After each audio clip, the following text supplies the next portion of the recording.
Êxodo 32. Quem achou, diga, eu achei. Mas, vendo o povo que Moisés tardava em descer do monte, ajuntou-se o povo a Arão e disseram: levanta-te e faze-nos deuses que vão adiante de nós. Porque quanto a esse Moisés, a este homem que nos tirou da terra do Egito, não sabemos o que lhe sucedeu. E Arão lhes disse: arrancai os pendentes de ouro que estão nas orelhas de vossas mulheres e de vossos filhos e de vossas filhas, e trazei-nos. Então todo o povo arrancou os pendentes de ouro que estavam nas suas orelhas e os trouxeram a Arão. E ele os tomou das suas mãos e formou o ouro como um buril, e fez dele um bezerro de fundição. Então disseram: estes são os teus deuses, ó Israel, que te tiraram da terra do Egito. E Arão, vendo isso, edificou um altar diante dele, e Arão apregoou, me perdi aqui, irmão. E Arão apregoou e disse: amanhã será festa ao Senhor. E no dia seguinte madrugaram e ofereceram holocaustos e trouxeram ofertas pacíficas. E o povo assentou-se a comer e a beber, e depois levantaram-se a folgar. Então disse o Senhor a Moisés: vai e desce, porque o teu povo que fizeste subir do Egito se tem corrompido. Agora vamos lá para o verso 15.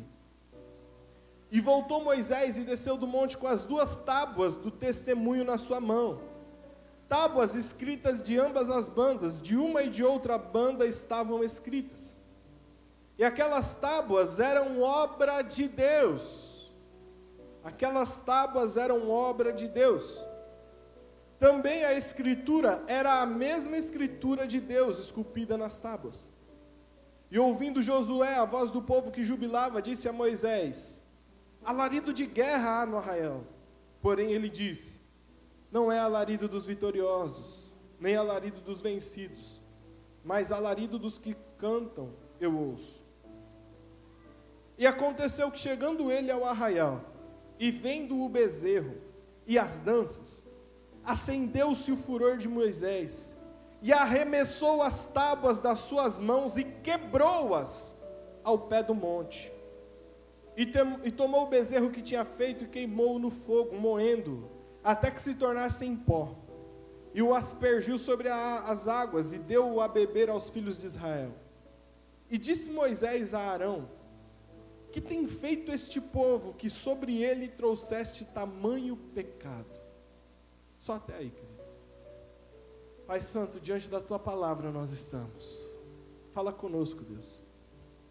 Minha voz, ela para nos nossos ouvidos, mas a Tua é poderosa para transformar nosso coração. Fala conosco, ministra ao nosso coração, em nome de Jesus. Amém. Irmãos, todos nós conhecemos a história de Moisés, todo mundo. Ainda mais agora com esse advento da novela dos 10 mandamentos, todo mundo está conhecendo agora Moisés, Arão, o povo do Egito, a Nefertari. Todo mundo conhece ela, amém? Vocês estão... Irmãos, essa novela está difundindo a história aí, todo mundo conhece. O problema da novela é que ela traz informações que não são bíblicas, como essa mulher aí e outras informações, né? Por isso nós continuamos aconselhando, leia a Bíblia. Leia a Bíblia, que é muito mais confiável, amém, queridos? Fato é que Deus levantou esse homem chamado Moisés para uma obra tremenda. Uma obra muito grande, que era libertar os hebreus da mão do Egito, da mão do faraó. E quando Deus chama Moisés, essa é uma obra dificílima, e Moisés aceita, e leva junto com ele o seu irmão chamado Arão. Arão era a boca de Moisés. E aí, existe aquela batalha entre Moisés e faraó. Deus manda 10 pragas, na última praga faraó cede, liberta o povo, até então ele não tinha cedido de jeito nenhum. E aí o povo vê, aquele povo que era escravo, agora se vê livre. O povo chega diante do Mar Vermelho, Moisés toca nas águas, o mar se abre. O povo passa. Quando o faraó vai passar, as águas se fecham. O povo se alegrou diante de Deus. O povo dançou, o povo cantou, o povo era meio pentecostal, pegou um pandeiro, já começou a tocar, já a dançar. Viu os feitos do Senhor. Esse povo vai para o deserto e eles veem todos os dias uma coluna de nuvem em cima deles, protegendo eles do sol. Todas as noites uma coluna de fogo aquecendo eles da noite fria do deserto. Esse povo vê que todos os dias Deus derrama maná sobre a terra para eles comerem. Esse povo vê que Deus enviou codornizes para eles comerem carne. Esse povo assiste uma guerra de Amaleque e seu exército contra Moisés e eles. Só que não era um povo treinado para a guerra. E esse povo vê que o próprio Deus dá a vitória para eles. Eles vencem Amaleque. Esse povo, queridos, eles viram o maior show pirotécnico que a terra já presenciou. Quando Moisés sobe para orar no monte, a Bíblia diz que uma nuvem forte vem sobre o monte, e aí é trovão no monte, o monte fumegava, era um estouro só. E eles viram isso. Mas aí chega no texto que nós lemos, Moisés se retira para falar com Deus. Enquanto Moisés está lá falando com Deus, o povo chega para Arão, irmão de Moisés, irmão de sangue, e fala: Arão, a gente não sabe se Moisés vai descer ou não desse monte aí, e a gente precisa de um Deus para adorar. Olha só, irmãos, tudo que eles já tinham visto. Eles falaram: Arão, a gente quer um Deus. O Arão, por sua vez, fala: vocês querem um Deus? Opa, tragam os ouros que vocês têm, pega lá tudo e me traz. O povo leva o ouro para Arão, Arão vai e constrói um bezerro de ouro. E aí vem algo trágico. Arão olha para o povo e fala: esse é o seu Deus que tirou vocês do Egito, apontando para o bezerro. O povo olha aquilo e se alegra. Arão até fala: olha, amanhã é festa para o Senhor. E aí eles começam a dançar, a cantar para esse bezerro de ouro, como se esse bezerro tivesse tirado eles do Egito. Só que no mesmo momento Moisés está orando, e Deus fala: Moisés, desce lá, porque o teu povo, Moisés, não era mais povo dele não, porque o teu povo está corrompido. Vai lá. A hora que Moisés desce do monte, ele está vendo uma festa, e a hora que ele se aproxima, ele vê que o povo está celebrando um bezerro de ouro. Só que tem um detalhe nessa história, que é o detalhe que eu quero chamar a atenção. Lá no monte, Moisés recebeu de Deus o único documento na história da humanidade que o próprio Deus escreveu. Lá no monte, Moisés recebeu de Deus a coisa mais preciosa da humanidade em termos de documento, porque foi o próprio Deus que escreveu. E a Bíblia diz no verso 16 que nós lemos, que as duas tábuas eram obra de Deus. Eram a obra de Deus, e Deus tinha entregado ali na mão de Moisés. Só que Moisés desce do monte com as duas tábuas, e a hora que ele vê o bezerro, ele fica indignado. A hora que ele vê que o povo está desprezando Deus e adorando um bezerro de ouro, Moisés fica enfurecido. E Moisés pega as duas tábuas, pega a obra de Deus e arremessa e quebra elas. Essas tábuas hoje, elas podem representar para a gente a obra que Deus tem feito na nossa vida, a nossa comunhão com Deus, porque Deus falou: olha, eu não escrevo mais a minha lei em tábuas de pedra, agora eu escrevo a minha lei em corações de carne. Então essas tábuas, elas representam o nosso coração, a nossa comunhão com Deus. E Moisés, enfurecido, pega aquele documento precioso e quebra, esmigalha algo precioso, algo que era obra de Deus. Moisés quebra. E é sobre isso que eu gostaria de falar com você nessa noite. O que levou Moisés a quebrar algo que era obra de Deus na vida dele? O que levou Moisés a quebrar algo que era importantíssimo, que ninguém tinha e nunca mais teve, que eram aquelas tábuas de pedra. Isso tem a ver comigo e com você, porque tem algumas coisas que nos levam a quebrar a nossa comunhão com Deus. Tem algumas coisas que nos levam a um ponto em que a gente chuta o balde, fala, olha Deus, eu não quero mais saber de nada, e quebra o que Deus tem feito na nossa vida. O que levou Moisés a quebrar essas tábuas? A primeira coisa que eu vejo aqui nesse texto é que o que levou Moisés a quebrar as tábuas foram problemas familiares. Problemas na família. Por que problemas na família?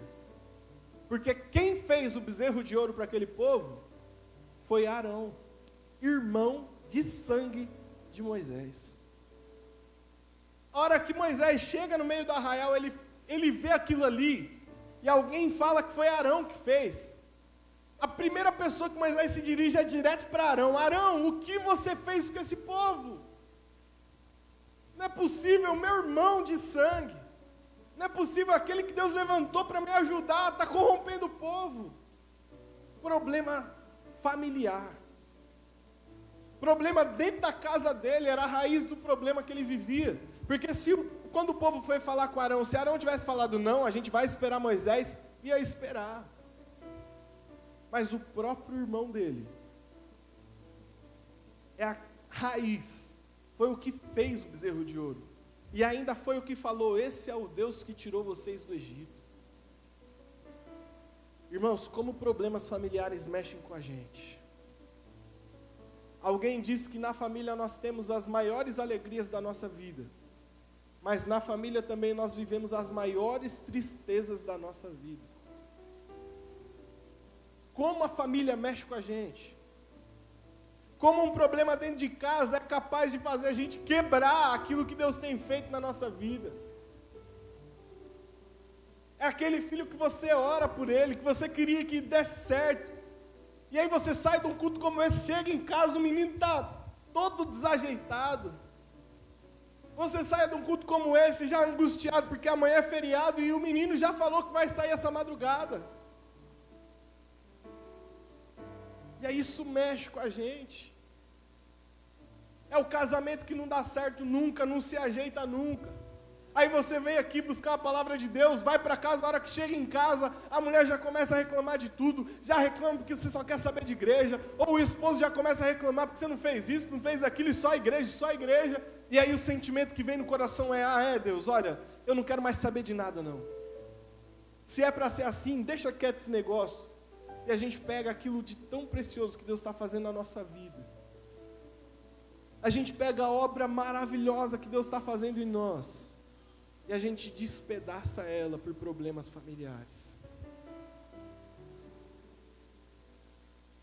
Um irmão que não dá certo com o outro de jeito nenhum. É briga no casamento de tudo que é lado. Você já orou, já jejuou, já fez propósito e não vai. A vontade é pegar o balde e chutar longe. Ó Deus, é precioso o que o Senhor fez na minha vida até agora, igual Moisés. É precioso. Mas não dá não. Não quero saber disso mais não. E em momentos assim a gente pega a obra que Deus tem feito na nossa vida e quebra ela. Como se Deus fosse o culpado. Como se Deus não estivesse vendo. Algumas vezes nós somos tentados até a achar que se nós não fôssemos crentes, as coisas seriam mais fáceis. Parece que se a gente não quisesse seguir Jesus, não ia ter tanta briga. Parece que se a gente não quisesse vir para a igreja, a coisa ia ser diferente. A gente é tentado a quebrar as tábuas daquilo que Deus tem feito na nossa vida. Moisés, a hora que ele chega, ele vê que é o irmão dele que começou tudo isso. Ele não resiste, ele quebra a obra de Deus, que Deus tinha feito ali. Talvez você está aqui nessa noite ouvindo essa palavra, e você já está esgotado, já está estafado, já não aguenta mais, está pensando em chutar o balde. Quem sabe você não entrou aqui e falou, Deus, eu vou lá hoje, mas eu não sei não, parece que não engrena o negócio, estou cansado dessa família, Estou cansado desse marido, estou cansado dessa esposa, estou cansado desses filhos. Ó, se é para ser assim, então eu não quero mais. Quem sabe você não entrou aqui nessa noite assim, querendo quebrar a obra que Deus tem feito na sua vida, por conta de problemas na família. Mas se você entrou aqui nessa noite desse jeito, eu quero te falar, querido, não quebra aquilo que Deus tem feito na sua vida, não. Não para a obra que Deus começou na sua vida, não. Da sua família, Deus vai cuidar, mas não para aquilo que Ele começou na sua vida. É precioso demais para quebrar por conta da família. A família, um dia Deus vai dar um jeito, mas não quebra aquilo que Deus colocou nas suas mãos. Não paralisa aquilo que Ele começou. Não chuta o balde porque um não quer, o outro não quer, não. Porque um dia Deus ainda vai usar você para ser agente de transformação dentro da sua casa. O que levou Moisés a quebrar as tábuas? Problema na família. Problema com o próprio irmão. A raiz de todo problema dentro de casa. Alguns de nós, irmãos, a gente vai chegar em casa hoje e vai encontrar o problemão lá. A gente vai estar aqui, o ambiente aqui está maravilhoso. Está aqui, a gente está vendo, a gente está sentindo Deus aqui. Mas a hora que chegar em casa vai ver o problema. A hora que chegar em casa vai começar o problema todo. Mas a orientação de Deus para nós nessa noite é independente do problema dentro de casa. Não quebre aquilo que Ele tem feito na sua vida. É precioso demais aquilo que Ele tem dado para mim e para você. Não quebra por conta da sua família, porque a sua família, Ele vai cuidar. Ele vai cuidar. O segundo motivo que leva a Moisés a quebrar as tábuas é o sentimento de frustração. Irmãos, Moisés conduziu esse povo 10 pragas com Faraó, tocou na água, o mar abriu. Moisés fala com Deus, águas que eram amargas se transformam em águas doces. Moisés fala, Deus, o povo quer carne, Deus manda codornizes. Moisés fez de tudo que estava ao alcance dele, para que o povo fosse abençoado. Ele sobe no monte para orar, a hora que desce, parece que ninguém nunca tinha ouvido falar do Senhor Jeová, não. O sentimento de frustração que alcança Moisés é aquele sentimento assim, eu fiz, e parece que não valeu de nada o que eu fiz até agora. O sentimento que alcança Moisés, eu lutei por esse povo, eu me empenhei por esse povo, eu me coloquei diante de Faraó, podia ser morto por causa desse povo, mas não adiantou nada, não é possível. O que faz Moisés quebrar as tábuas é a frustração de ver que o que ele fez até agora parece que não valeu nada. Todo esforço, cada suor, tudo que eles passaram no deserto, parece que não valeu nada. E como é ruim esse sentimento nas nossas vidas. A gente está lutando para manter a família na igreja. A gente está lutando para manter firme no ministério. A gente está lutando para que as coisas mudem, para que as coisas melhorem. Só que a gente nunca vê. Parece que a lei da semeadura para a gente está quebrada. A gente planta, mas nunca colhe. E a vontade que dá é de parar de plantar. Quer saber de uma coisa? Parece que esse negócio não é para mim, não. Eu vejo o A ser abençoado, eu vejo o B ser abençoado, eu vejo o C ser abençoado. E parece que só eu que não vai. O sentimento de frustração toma conta do nosso coração e a vontade que dá é de pegar a obra que Deus tem feito, pegar as tábuas de pedra e jogar no chão de uma vez e quebrar tudo logo. O sentimento de frustração, querido, alcança a nossa vida. A gente ora por uma situação, a gente busca por uma situação, e quando a gente acha que vai, não vai. Quando a gente acha que agora, não vai. E esse sentimento de frustração alcança o nosso coração, e a vontade que dá é de quebrar a pedra logo. A vontade que vem à mente é de pegar aquilo que Deus tem feito e chutar o balde. Fala, Deus, não dá não tem condições. Eu estou lá, eu estou fazendo, eu estou sendo sincero, mas a coisa não anda. A gente não vê resultado nunca.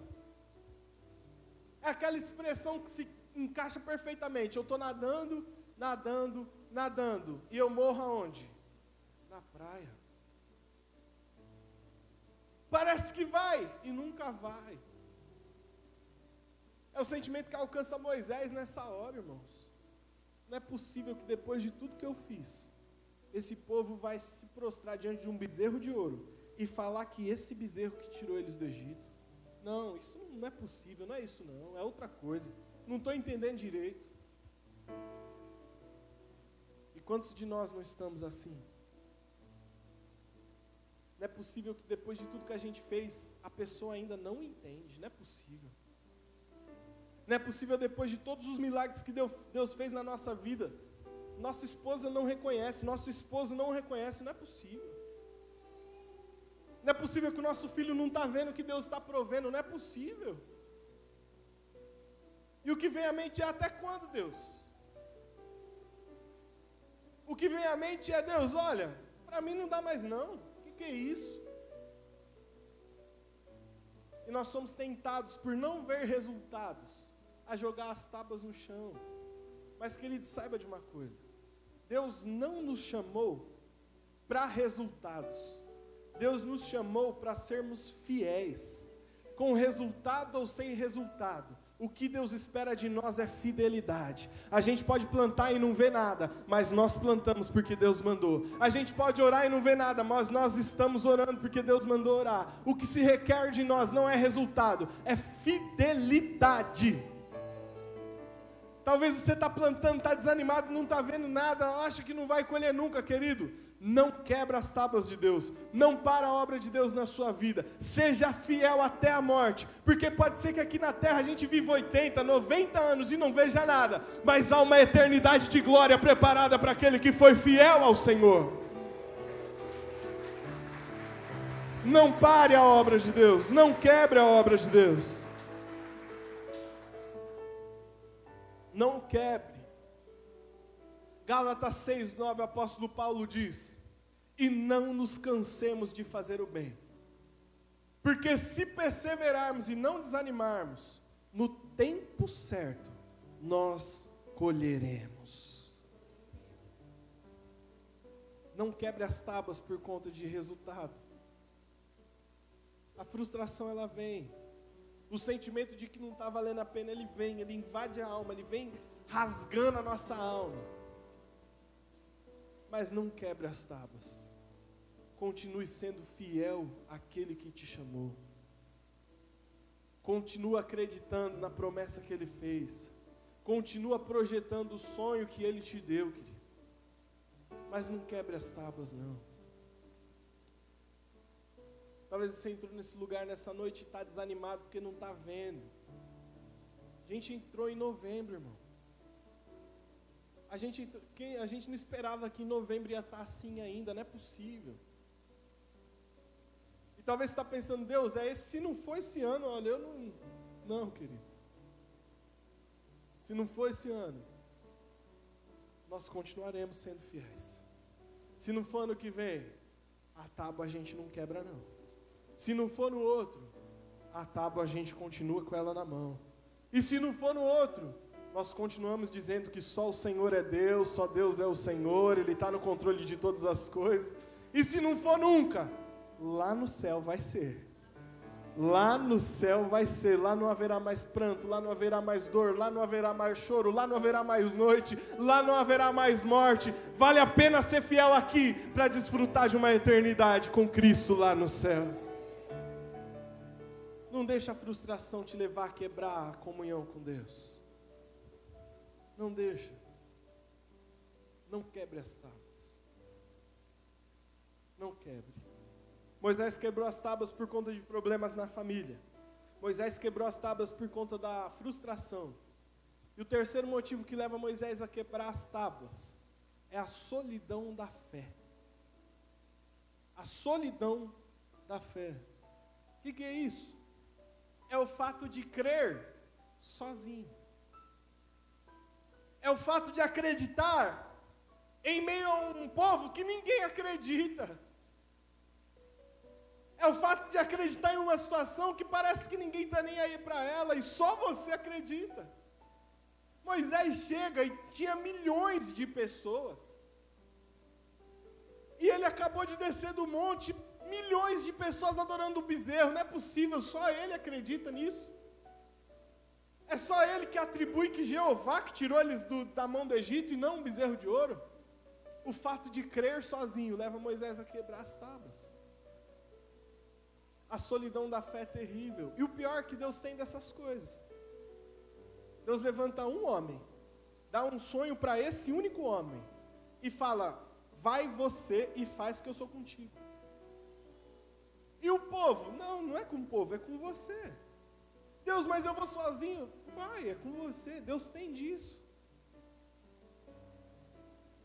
Deus tem dessas coisas, irmãos. E às vezes a gente tem que crer quando ninguém mais crê com a gente.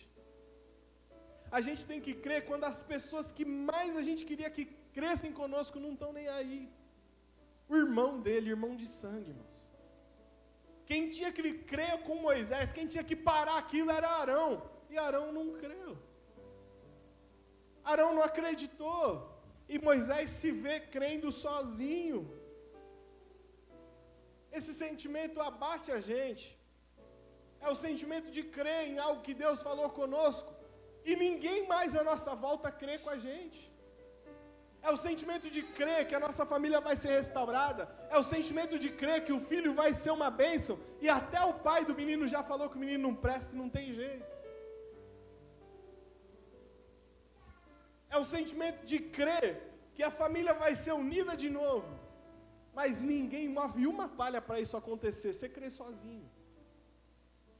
Só que chega uma hora que ninguém aqui é de ferro. Chega uma hora que a gente olha e fala, Deus, ninguém quer. Deus, estou sozinho, crendo. E é nessa hora que dá vontade de pegar as tábuas e jogar e ver espatifar, porque a gente está crendo sozinho. Aconteceu isso com Davi. Quando Davi vai enfrentar Golias, ele chega diante do exército, está o exército de Israel de um lado, o exército filisteu do outro, e Golias gritando por 40 dias e ninguém fez nada. Davi chega e fala, quem que é esse aí? As pessoas contam para Davi a situação e Davi fala, não, eu vou para cima dele. A hora que Davi fala, eu vou enfrentar, o primeiro que desacredita de Davi é os irmãos dele. Os irmãos olham para ele e falam, Davi, você é um exibido, você quer se mostrar aqui, o que você está fazendo aqui, Davi? Davi tem que crer sozinho. Davi chega para o rei Saul e fala, rei, eu vou enfrentar o gigante. Saul olha ele e fala, Davi, mas você não tem qualificação nenhuma para isso, cara. É duro quando você vê, o rei não fez nada, Saul foi covarde. E olha que a Bíblia diz que dos ombros para cima, Saul era o mais alto da sua região. E Saul está vendo o gigante gritar e não faz nada. Quando Davi fala que vai fazer, ele olha para Davi e desacredita de Davi. Eita, como isso é ruim, irmãos. Como isso é terrível.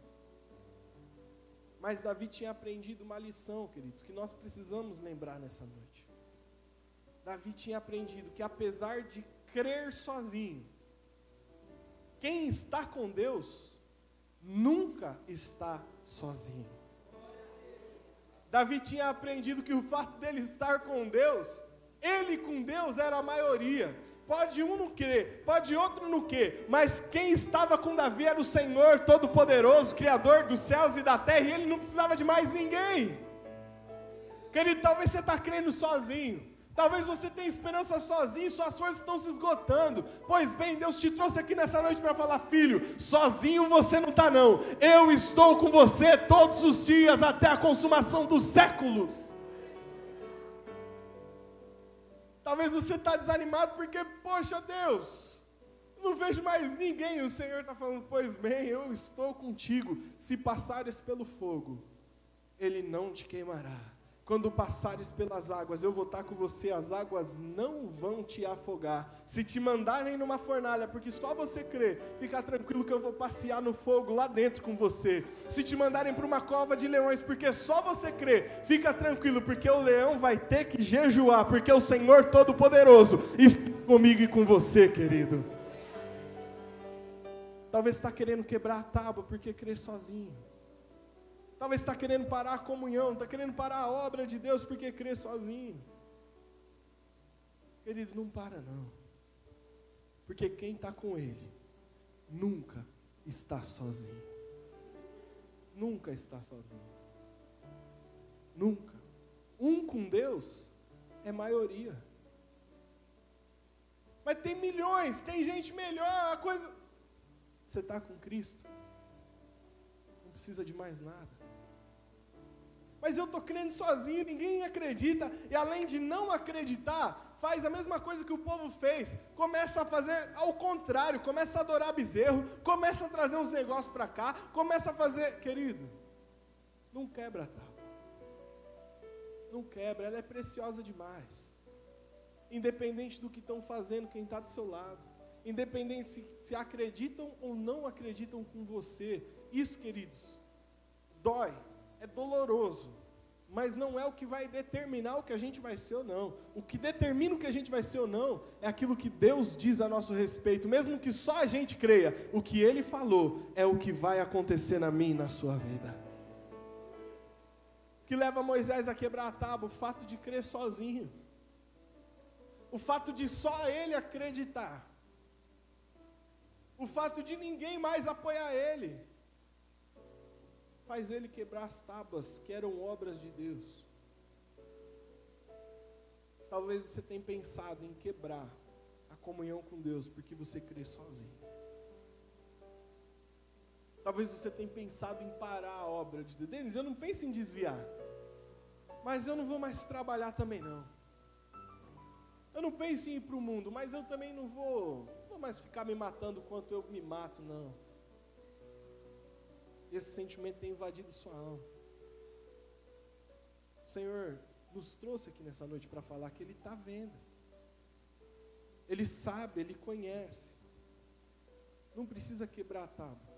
Porque eu tenho certeza que nessa noite, o Senhor vai começar um processo de renovação nas nossas vidas. E nós seremos como águias que voam e não se cansam. Que sobem e não se fatigam, queridos. O Senhor toma a gente pela mão dele nessa noite, fala: filho, levanta e anda, porque eu, o Senhor, sou contigo. Não quebra a tábua não. Só que o interessante dessa história é que Moisés quebrou. Moisés não resistiu, Moisés viu o problema familiar, viu a frustração, viu que ele só cria sozinho, e ele despedaçou as tábuas. Quebrou tudo. Só que Deus, queridos, é um Deus misericordioso, Deus é bom demais. Quando Ele vê que Moisés faz isso, Deus não vai ficar birrado com Moisés. Moisés, você quebrou agora? Então agora também eu estou de mal, viu, Moisés? Não, Deus sabia o que levou Moisés a isso. Eu e você, a gente se julga quando a gente vê um outro quebrando a tábua. Se eu vejo o pastor Carlos quebrando as tábuas dele, eu falo: pastor, hein? Se você vê eu, no momento que eu quebro as tábuas, você vai falar: nossa, é pastor novo assim e já está quebrando, e não vai aguentar nada. A gente se julga desse jeito. Mas Deus não fez isso com Moisés. Deus entendia o que estava acontecendo. E a parte maravilhosa dessa história é que Deus dá a chance para Moisés escrever novas tábuas. Deus dá a chance para Moisés recuperar aquilo que ele tinha perdido. E é aquilo que Deus está fazendo comigo e com você nessa ceia de hoje. Talvez você já chutou o balde. Talvez você já tomou a decisão de largar tudo. Talvez antes de sair da sua casa você falou: olha, quer saber, eu vou lá, mas na verdade eu nem sei porque eu estou indo, porque eu nem sei se eu acredito mais nisso. Pois bem, Deus te conhece, Deus sabe o que levou você a tomar essa decisão. Deus sabe da sua estrutura e preparou esse culto para você, para dizer: filho, eu te dou uma nova oportunidade de escrever as tábuas novamente. A comunhão não precisa ficar rompida. Hoje, Deus restaura a aliança comigo e com você nessa noite, queridos. Deus nos dá hoje a oportunidade de, no culto de ceia, a gente restaurar essas tábuas que foram quebradas. Denis, mas antes de vir para cá eu pequei. Antes de vir para cá foi que eu já discuti, eu já cheguei mal. Deus sabia disso. E é por isso que Ele está aqui falando comigo e com você. Você pode ter pecado. Até a hora que eu comecei a pregar, você falou: nossa, o pastor Fantini nem está aí, é o Denis. Isso é pecado, viu? Você pode ter pecado ali. Mas se você falar: Senhor, me perdoa, eu quero escrever essas tábuas de novo, eu quero recuperar aquilo que eu quebrei. A palavra do Senhor nos diz assim: olha, se andarmos na luz como Ele na luz está, nós temos comunhão uns com os outros, e o sangue de Jesus Cristo, seu Filho, nos purifica de todo pecado. A aliança é refeita, a tábua é restaurada. Você não precisa começar o mês de novembro com tábua quebrada, não. Esse mês de novembro vai começar com a aliança refeita, vai começar com as tábuas refeitas, queridos. É um mês de comunhão. Talvez você se arrastou até aqui, mas eu quero profetizar na sua vida que esse vai ser o melhor mês da sua vida. Em nome de Jesus, em nome de Jesus, a tábua é refeita, a comunhão é refeita, em nome de Jesus, em nome de Jesus, querido.